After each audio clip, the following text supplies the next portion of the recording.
My name is Eleri Gregory and I'm a software support engineer at IBM. Today I'm looking at Smart Cloud Control Desk managing IT assets. After watching this video, you will be able to do the following: view and create blackout periods, identify how a configuration item relates to a blackout. I hope you find this useful. Please click the thumbs up if you do. Blackout periods are there to inform users so not to take configuration changes at certain times, to either all of the configuration items or some of them only.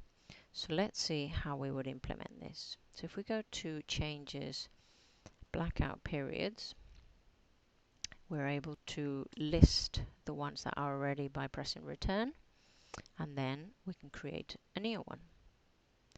So here we would give it a name. Let's see, one for Easter.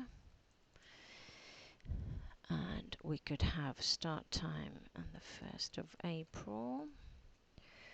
And for the end time, let's make it the Sunday. And if we know it's going to complete 10 o'clock at night, okay. We can have two types, either lockdown, which is no change schedule during that period, or we can have restricted, which is where caution should be taken into consideration.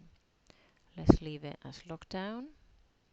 Now we need an approver because they're the ones that would receive an email notification should a CI change be booked during this time specified. So we can have an individual person, which in this case we will do.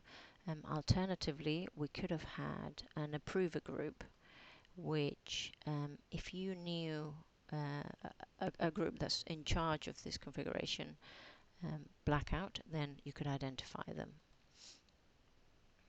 You could apply then all of the CIs, or if we untick this, then you could select specific CIs or groups of CIs that would be affected. The location, the users, owners. Interestingly, the classification. If you knew, for example, that all databases are in this blackout but nothing else in the IT, then you could select all databases to be impacted within the classification. We won't be doing that at the moment. We'll have it as all and we'll save it. So now that the blackout is in place, how is this perceived from the CI's perspective? So if we go to the IT infrastructure and the configuration items, now bearing in mind that the configuration items represent the operational aspect of the assets, we can then have, let's look for one that I know. Okay, and we select this configuration item. Now here in the details, we can now see how the calendar is viewed. And we can see the one we created as well as the ones that are related. And if you try to use anything with these times, then the user will be notified for that. So in summary, we've been able to create a blackout period, see how it's implemented, and review how the CIs see this blackout.